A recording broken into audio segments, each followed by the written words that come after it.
Welcome back to Income Insider TV, where we talk with entrepreneurs, financial professionals, and industry experts about money, business, retirement, and building a stronger financial future. I am your host, Sam Laliberte, and today we're going to do something a little bit different. If you have been watching this show for a while now, you've seen we typically bring on experts who discuss gold and silver. We talk about adding gold to your retirement accounts, but we haven't really dug into and explained how a gold IRA actually works. Like, what is a gold IRA? Is it really a retirement account that holds physical gold? Where does the gold go? Can I keep this gold at home? What does it cost? And what happens when you're ready to sell? These are the types of questions that we often get asked. And today we are going to try to answer all of those. We have Rich Jacoby joining us, who is the founder and CEO of GoldenCrest Metals. Rich has spent years working in the precious metals industry and today leads GoldenCrest Metals, a company that helps Americans purchase physical gold and silver, including through self-directed retirement accounts. So, Rich, welcome to Income Insider TV. Thank you very much. I'm glad to be here. Yeah, thank you so much for saying yes to this. And to our listeners who are tuning in, if you have been putting off learning about gold IRAs because they seem confusing or overwhelming, and you're interested in diversifying your retirement savings with physical precious metals, this episode is going to be for you. Before we jump in, our usual disclaimer: nothing discussed during today's conversation should be considered financial, tax, or legal advice. This episode is for educational and informational purposes only, and everyone's financial situation is different. So always speak with a financial, tax, and legal professional before making decisions that involve your money. All right, Rich, thank you again for being here. We are going to talk about how gold IRAs actually work and what someone should know before buying gold inside a retirement account. So let's start with the basics. Let's start at the very beginning. What is a gold IRA and how is it different from a 401k or a traditional retirement account? So, as you know, with traditional 401ks, there's been issues lately with employers matching those 401ks. So, a lot of people are turning towards gold because of the appreciation and silver as well. So, what they do is they put it into a self directed IRA where you can actually hold precious metals physically in the IRA, where you can't do that with a 401k. 401ks are obviously diversified, but this is kind of a better way to kind of diversify your entire portfolio. And what about a self-directed IRA? How does that work? What can that allow that a typical brokerage IRA doesn't? So, brokerage can't sell you physical metals. That's the biggest thing. So, you have to go into a self directed IRA that'll allow you to hold the metals. So, that's usually when you do the conversion from a 401k, you do a rollover, tax and penalty free, into a self-directed IRA to hold the metals, which then gets shipped to a custodian. And I know I'm going a little fast here, but kind of giving you kind of the 30,000 foot elevation of what kind of how it works. But it goes to a custodian, then it goes to a depository. And once it's at the depository, it's held there for safekeeping per the IRS guidelines.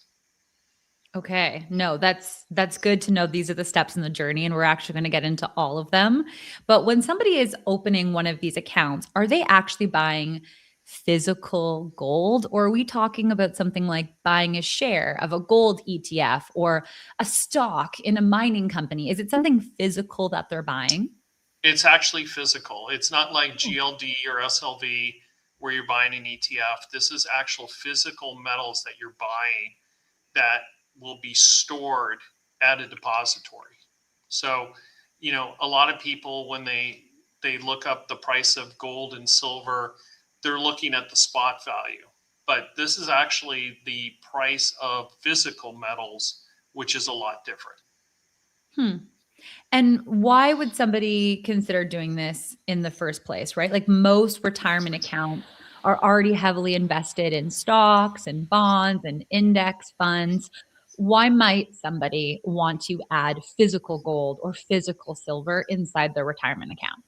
Well, because of the boom that's happening with gold and silver in the last couple of years that you've seen, um, gold and silver are one of those things that has never dropped to zero. I mean, stocks drop to zero.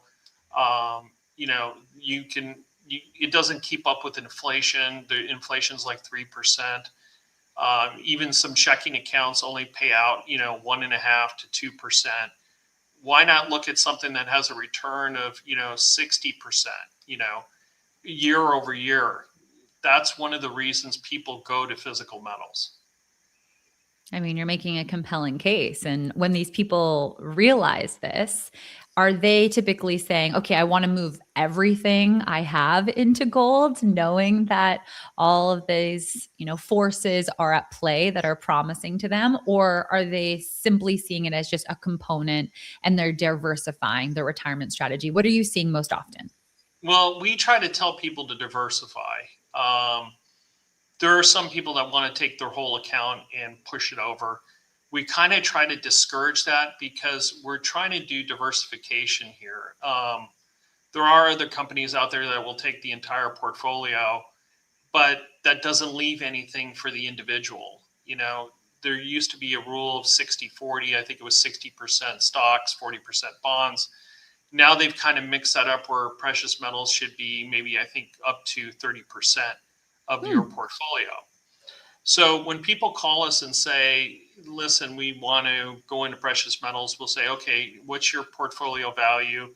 Let's look at what are your expectations, because a lot of times you got to remember this is kind of a slow burn.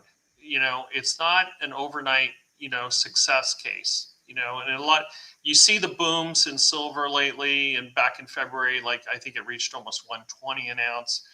But a lot of times we tell people you have to stay in for the long term.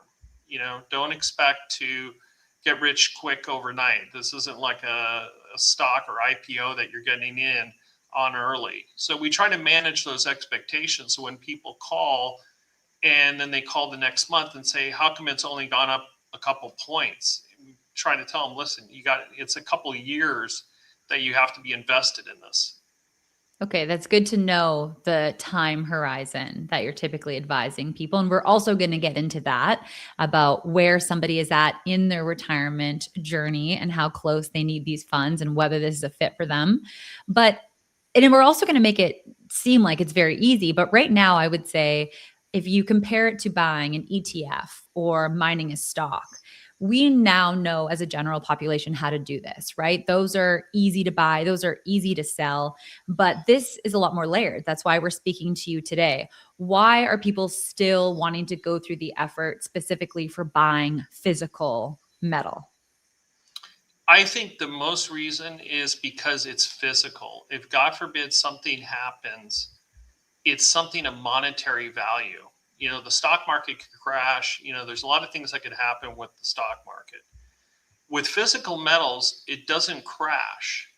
From what we've seen of, thousands of years of gold and silver, it hasn't crashed. It's always, if you look at a 10-year trend, you can see it's steadily, climbed. It's dipped a little bit, but then it peaks back up. But, at the same time, people want to hold on to something in case there's, God forbid, situations where we need to rely on gold or silver for monetary. Hmm. Okay, so people actually like the fact that they can hold on to it. They know where it is for the most part, which is what we're going to get into. Right. And it feels more comforting than just seeing a number on an app or on your website and your browser logging into your banking. They actually feel more confident with the physical item. Yeah, people become obsessed with their iPhones and checking, Robinhood or whatever it is. Totally. And, Guilty. it becomes an addiction. With, physical gold and silver, it's one of those things that you can check periodically, but you don't need to check it hourly. Or, you can check it daily, but you don't need to check it like you check stocks, like a lot of people do with Robinhood and these other apps. Okay. No, that's true. And I am definitely guilty of that. And I have to remind myself that I don't need this money right now. So let's play the long game and just, hope that when I do need it, things are back up. And then timing is a big part of this, of course. But you started the conversation today by walking us through the journey and you told us the various players that are involved in the process. And there are several. So I'd love for us to slow it down a little bit Sure. for listeners to just really simplify it. Imagine I come to you, I have an old 401k, there's $200,000 in it, and I want some of that to be put towards physical gold. What exactly happens in the process? Maybe explain each of the players. You've mentioned the precious metals dealer, there's an IRA custodian, depository. Explain their roles and the process that one Sure. goes through. So the way it starts out is that you have a consultation with one of our account executives, and they check to see if it's even a qualified account without penalty. And usually, you have to be 59 and a half in order for it to be a qualifying account to do a self-directed IRA rollover. Unless it's a previous employer, if you're under 59 and a half. That's kind of the qualifications. There's people that try to do it without being 59 and a half and with the current employer, but there's serious penalties to doing that. And we tell people just wait to your 59 and a half, and then we can roll it over into a self-directed IRA. The self-directed IRA is rolled over into a custodian, which is a third party. It's kind of the gatekeeper. The funds actually get transferred from your 401k to this custodian for safekeeping. They only release that money to us to buy the metals when we actually go over the pricing and the type of metals that the individual is looking for and what their goals are.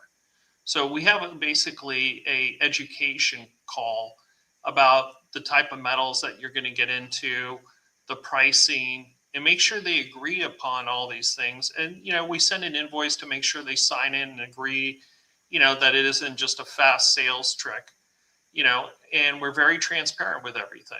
We're even very transparent in the very beginning on pricing. People call us that are not customers, and we go over the pricing with them and say, this is what you're getting into. So once the invoice is actually signed, it's sent back to the custodian. The custodian will check everything to make sure everything is, the T's are crossed, the I's are dotted. And what they'll do is they will then fund GoldenCrest Metals the amount of the account. From there, we buy the metals from different wholesalers that are out there that are all U.S. based and authorized by the U.S. Mint. And once those are purchased, those are then sent to a depository, which the depository we use is Delaware Depository, which is insured by Lloyd's of London for $1 billion, all risk insurance. So the consumer doesn't have to worry about if their metals get lost or stolen or, something happens to Delaware Depository. So they're stored there, and then they're able to log into their account with the custodian to monitor their account values. Now, what they do is they monitor the account values based on the spot or melt value of the account, but not the retail amount. The retail amount is actually given by us of what it would go on the retail market for. So that's kind of in a nutshell where people can kind of understand the cycle that you go through and the upkeep that you would need to view your account. If you're concerned at all about, gold or silver going down, you can look on your account, give us a call and say, listen, I'm a little concerned. Should we diversify a little more? Should I do, more gold than silver? Should we transfer, reposition? Those are all the type of things that we stay here for. So it sounds like there's ongoing strategy even after the transfer and the purchase of precious metals is being made. You can still be making adjustments. You're not locked into that decision, and you're advising the people throughout that process. Yeah, and we kind of, when we repurpose the account, let's say, they say they want to get more into gold, and we'll have to sell the silver and then buy the gold, obviously at the fair Right. market price. So we do those type of things. It's not a one and done deal when you buy from GoldenCrest Metals. We actually stay with you for the lifetime that you're a client of ours, to make sure that you're happy with everything that we're doing. So we want to make sure that, you stay long term, that you're happy with the investment. These are all the things that I started the company based on what other companies weren't doing. Hmm. And where is the gold actually being stored? Like, do you have a vault in the Golden Crest office and you're No, holding that's onto? Delaware Depository. Okay, got it. The one that's backed by Lloyd's and all of that. Okay, got it. Correct. You also mentioned some qualifiers. So you mentioned the age, right? So that you don't have too many penalties if you're taking something out of a retirement account too early, right? In this sense. Right. What types of retirement accounts can typically be moved into a gold IRA? I know there's so many different types. So Oh, what there's a can you ton of and them. can't? Yeah, Yeah. there's TSPs, there's 401ks, there's SEPs, there's 403bs. There's a ton of different retirement accounts that can be rolled over into a self-directed IRA. Okay. And you mentioned that whether someone is still working for their employer is also a factor as well. Can you clarify a little bit about that, as well as like how much somebody can roll over, whether they're at that threshold or not, whether they're still working for that employer or not? Yeah, so you have to be 59 and a half in order to do a rollover tax and penalty free. Um, the only other way to do that, if, like I said, if you're under 59 and a half, is if it's with a previous employer. So there is no max on how much you can roll over. You can roll over the whole thing, but we try to advise not to do that, to try to keep some money, diversified. So that's kind of one of the qualifying issues or accounts that we tell people, okay, are you 59 and a half? Yes, I am. Okay, perfect. That's a qualified account once we dig into more the account. Yeah, I think one of the biggest concerns people have when they hear the word rollover, right, is taxes. If I have $100,000 in an existing IRA or 401k and I move $25,000 of it into a gold IRA, am I suddenly going to owe, $25,000 of income taxes on that? How does that work? The only way that works is if you do a liquidation. So if you do a liquidation of the metals, and let's say we've gotten phone calls about this from people that have fallen on hard times, unexpected medical bills, things like that. They say, listen, I need to liquidate and get, $20,000 out of the account. So what we'll do is we'll do a buyback program. And I think we're one of the very few companies that don't charge commissions or fees on our buybacks. And we give the fair market value of it, and we wire it to the custodian for distribution. Okay. And there's also different types of ways that you can actually transfer that, right? There's direct, which what we've talked a little bit about. There's trustee to trustee transfers. There's indirect rollovers. So can you explain the difference between those and why that really matters, and, any mistakes someone might make depending on which choice that they make? The only way that we've done it is we've actually only sent it to the custodian for Okay. distribution. That's the safest thing to do. We use their account number, we transfer it to that account for distribution, and then from there, the custodian will then distribute it to the individual. Unless it's a cash purchase, we can distribute directly to the consumer or individual. That's the only way we can do that. We can't do it, we can't wire the money directly from them to them once we get funded the amount of the buyback. And once you've been funded and the money's actually in the account, like what kind of gold can I buy? Are there different types of gold? Let's say I have this old collectible coin that I really like. Is that something I can put inside my IRA? Like, what type of gold are we buying? So you're buying American products. You're buying like Proofs, Lady Liberty, those type of coins, Eagles, Buffaloes. Those are the type of coins we want to sell to people. There's also some other coins and premium coins that are like Griffins and other things that we've sold in the past. But we've kind of switched gears a little bit where we're selling more of the American products, because obviously we're U.S. based and we want to promote, America here. And, that is one of the things we've been pushing out lately. And is it the same thing for silver? Like, are you buying American silver? Same thing. Yeah, Okay. same thing. Got it. So when somebody says Gold IRA, it's not just gold. They can also have silver. It's just easy and to say gold. I mean, you own a gold company, or Yeah. you don't say you own a gold and silver company. I guess it's just shortened. But yeah, silver's just as important as gold, as you've seen over the last couple of years.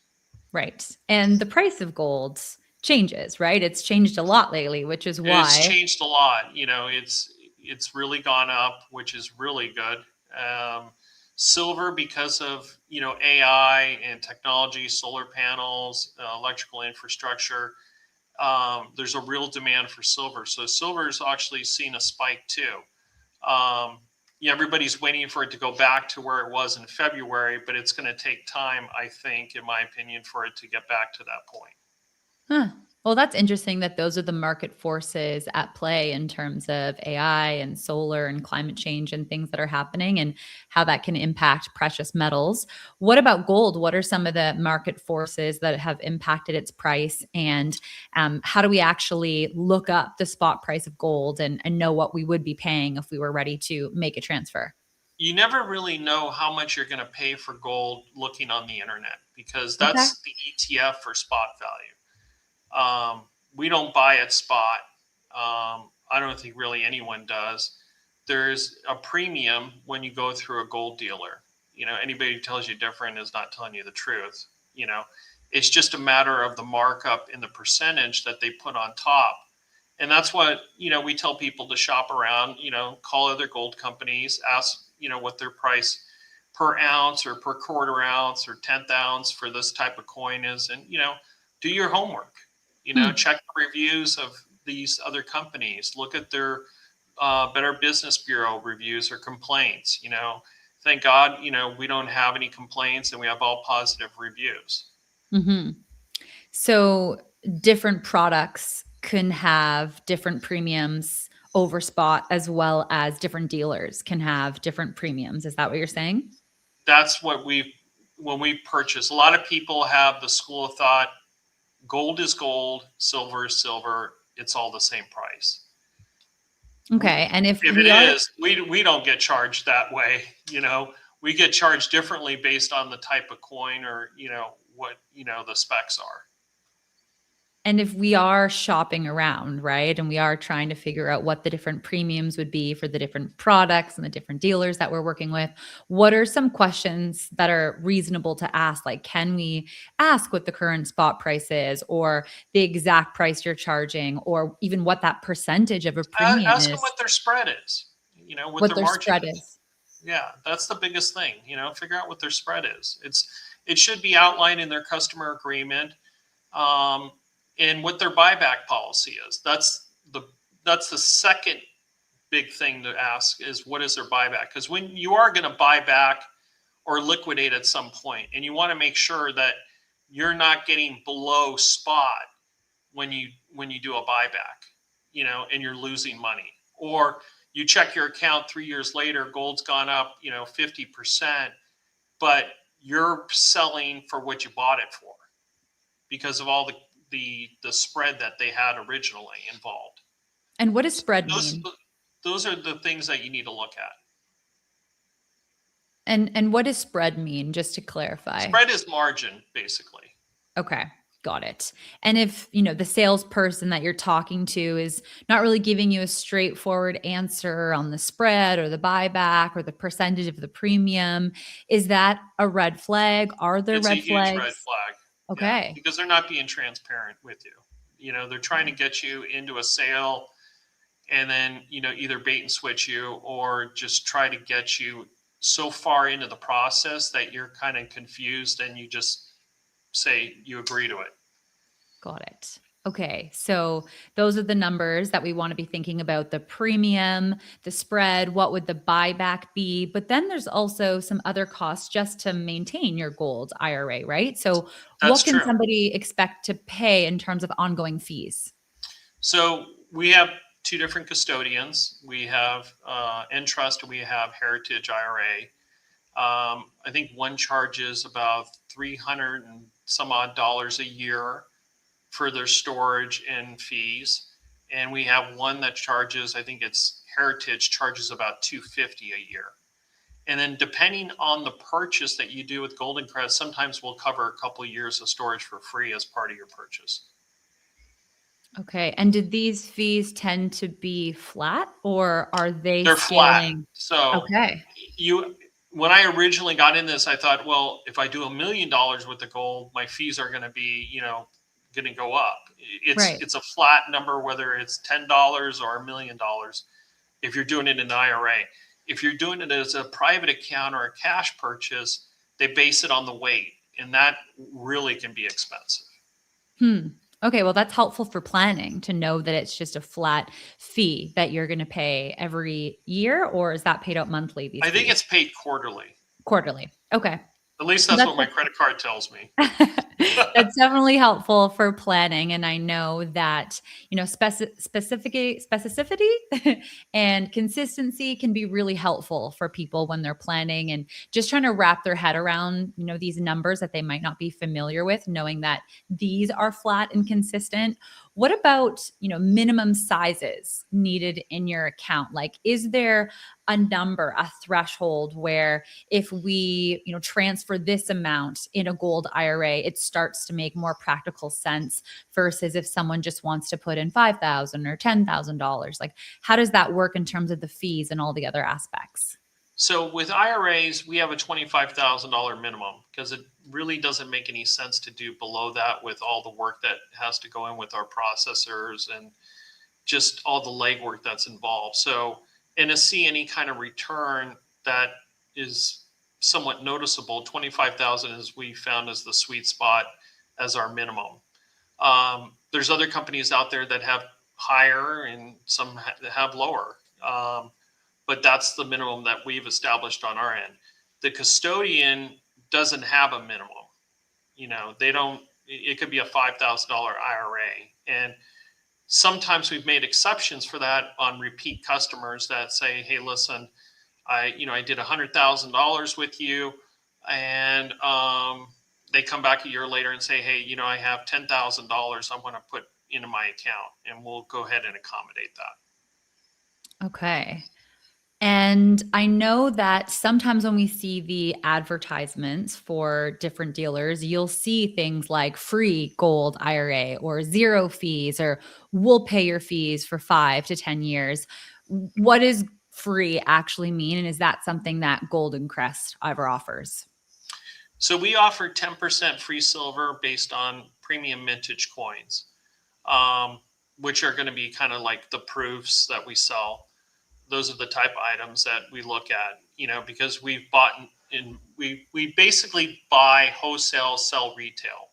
So we have margin and a low overhead in order to offer up to 10% of free silver based on the purchase price.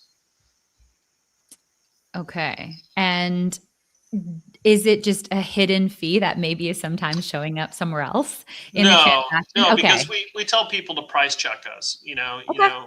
so they can price check us, and then, it comes off the top, for us, off our overhead. Got it.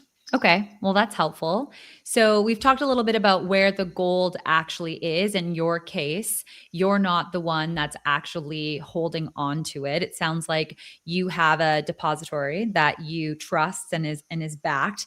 Like, how secure is a typical facility? Like, are these insured? Are they audited? Are they specific for holding precious metals?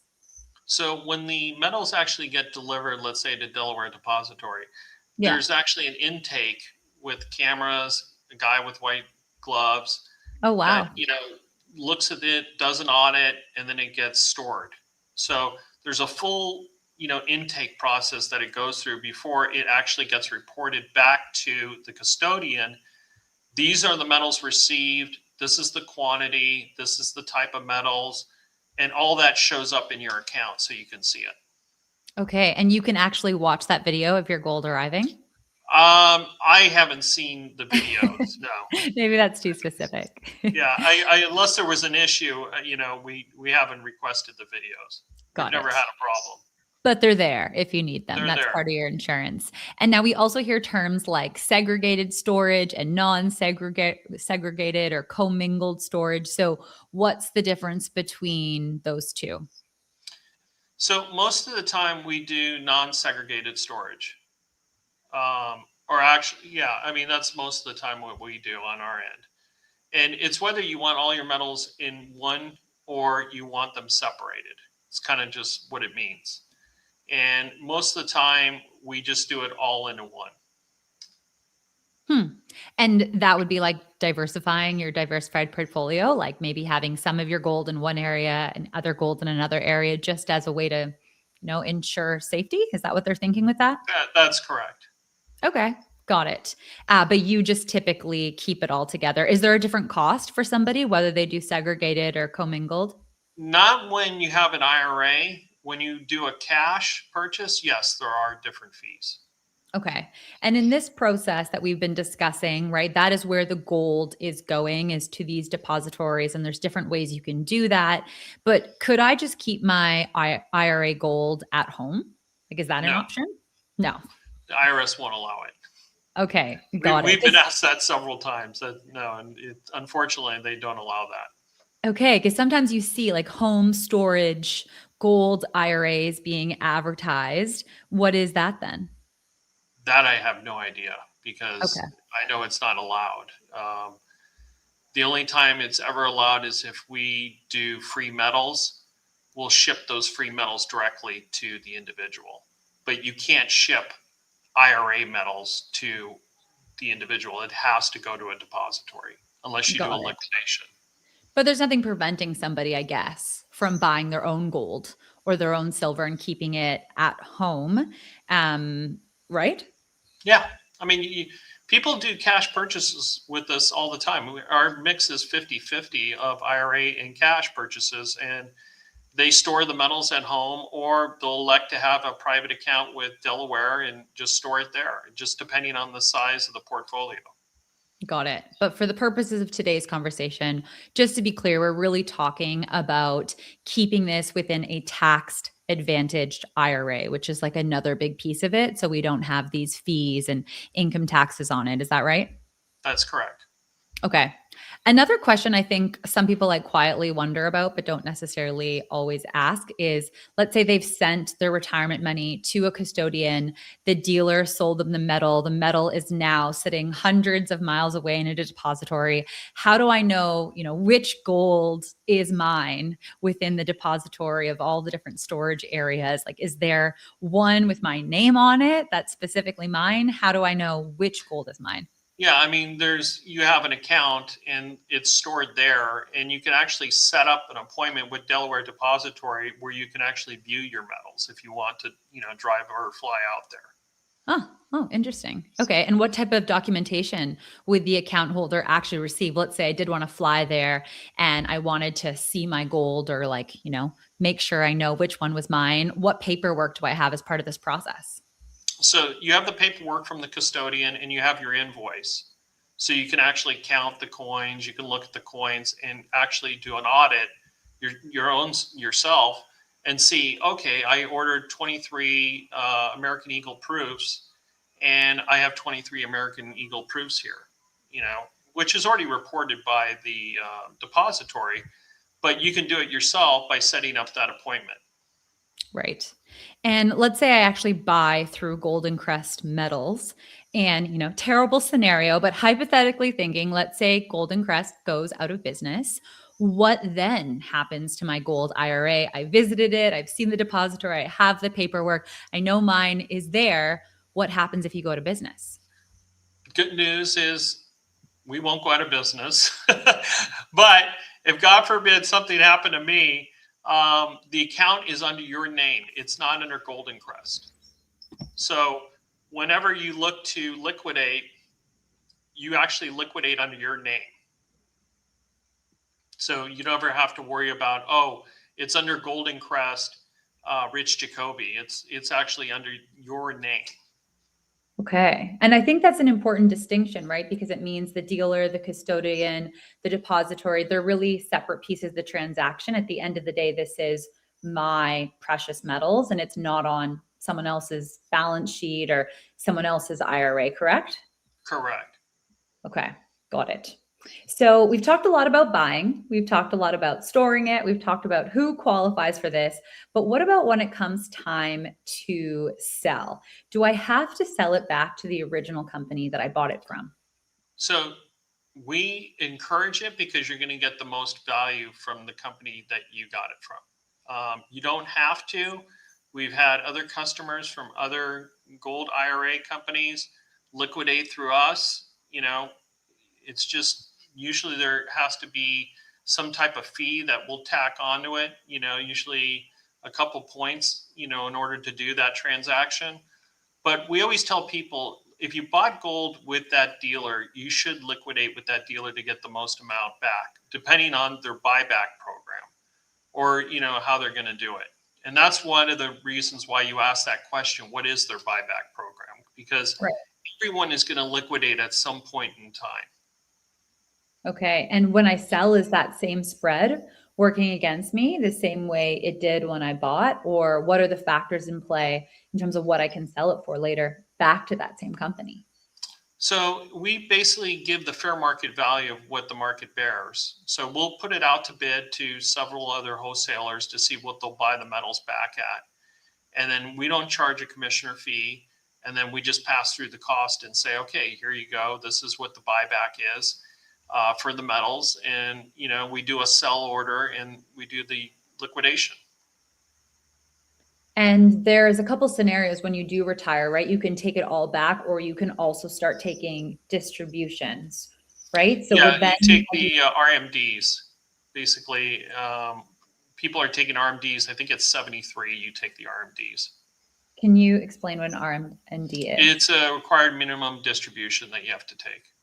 Okay, and it's a fixed amount. It's based on a number of factors. Got it. And could I just have the actual bars or coins physically sent to me instead? Usually, I think for that part of it, it's usually a money liquidation that we do. Okay, got it. And what about the tax consequences associated with that if I took cash versus physical metals, or taking it out of a traditional IRA versus a gold IRA? What are So the that's more of benefits? like an accountant type question. Fair. I don't want to get too deep in the weeds on that. Totally. I mean, you're obviously in the gold business, so I am going to take an opportunity to ask you some questions around why someone wouldn't do this, okay? So, what are the disadvantages of owning gold inside an ROA? Why someone shouldn't do this? If you have to take a HELOC on your house, you have to take a loan. You're short on cash. You lack liquidity. Those are the type of things that we won't accept. A What lot would of you the say? companies, a lot of the companies will. We will not. What would you say if someone's concern was that, gold doesn't pay interest, it doesn't pay a dividend? I tell them it's a long term investment. That's the way it goes. If you want to get dividends and play the stock market, and it's like going to Vegas. Got So it. Listen, we're trying to provide a service to people where they can safely secure their money, but get a gain over a long period of time. And we try to tell people you start at that age, the 59 and a half is kind of the age you kind of start at, because you want to give it enough time to appreciate value. And I can't guarantee it's going to appreciate 10%. We go off the predictions of JP Morgan, Deutsche Bank, Chase, a number of these other banks that are out there that are giving these projections of what it's going to hit by the end of the year. And we never know if it's going to hit or not. They're just projections. So far, they've been pretty accurate as of last year. We'll see how this year goes because they've been really aggressive. Yeah. And let's say somebody who is watching this has taken all this information in, right? We've been pretty upfront about who this is for, who it's not for, what you can expect to pay. We haven't made any guarantees. We've really encouraged this to be, a consideration as part of a diversified portfolio, not getting rich quick, not something if you're looking to turn over money tomorrow. You want to have some time horizon with this. You want to have enough money into it for it to really be meaningful. And you want to know what you're actually getting by making sure you're shopping around and working with the right dealers and thinking through the buy, but also the sell. So let's say somebody gets to this point into the interview and they think a gold IRA might make sense for them and they're going to start calling companies tomorrow. What are the final mistakes that we would want to make sure that they avoid? I would say, going back to what I originally said, is ask a lot of questions and do your homework on the internet about them. How are past customers been treated? How many reviews do they have? Are they positive? The negative reviews, what are the negative reviews revealing? There's some negative reviews that I'll tell you I've read that, from other companies that aren't really valid. You just have upset customers, for whatever reason. So you can't make everyone happy. And, fortunately, we've made everyone happy in the years we've been in business, but it's been very difficult because you're dealing with people's life savings. And it's a very emotional point in someone's life that they're trusting you, who they've never met, with, 100,000, 200,000, $1 million, to make sure it's invested and handled properly. So you get a lot of nervous people. So you got to build trust, and building trust is, not done in one phone call. It's done through multiple phone calls with the account executive. Sometimes I include myself in some of these calls, just to give that rest assurance that you are in good hands and we want to take care of you. That's why we won't take people that take loans, because if you have to borrow money, you shouldn't be investing right now. You should be worried about putting food on the table. Yep, that's sound advice. And I appreciate hearing that sometimes it's multiple phone calls before a transfer has even been made, and your team sees the value in making sure it's, 100% the right fit for the person that you're working with. And you're not putting pressure for them to, the price is only good today, right? These fear-based pitches, tying things to the economy or creating scarcity types of pressure. Is that a tactic that you see other dealers sometimes Yeah, I've using? seen other dealers do it. They do the scare tactics. Like, if you don't do this deal this minute, you're going to lose out. Listen, if it drops $100 in one day, it drops $100, but it could recover. It could do it. It could go back up $100. There's a lot of things that with gold and silver I've seen over the past couple of years that you don't need to do a transaction within 24 hours. Do your homework, make sure that you're comfortable so you don't have buyer's remorse and call back and try to unwind what you've done and take a loss. And that's sometimes what happens with people, is they figure out, I made the wrong decision. I wasn't in the right financial position to do this, and I want my money back. Okay. Well, it sounds like you're really trying to do things differently. So as we wrap up today's conversation, let's talk about your company, right? There are a lot of precious metals dealers out there. Why did you start GoldenCrest Metals, and what were you hoping to do differently with your So brands? I saw a lot of gold. When I did the business plan, I profiled a number of the gold companies out there, the bigger ones, and the complaints that people were saying, that they were doing. And I said, I want to do something different where I'm transparent about everything in the very beginning. And even if it scares off customers where they're saying, oh my God, it's that price, or, that's what you're going to do, then I'd rather be upfront with somebody than get them into a sale and have them have remorse or say, I should have never done this. So that was one of the takeaways I got from looking at other companies, that they rushed them through the process. They just took the phone call, said, okay, let me put you through the processing department and we'll get you done. And you never hear from them ever again. And that's what I've seen in a lot of reviews. With us, you always contact us. We're always available. I'm available if it's escalated, personally, to deal with some of the phone calls and, complaints if there are any.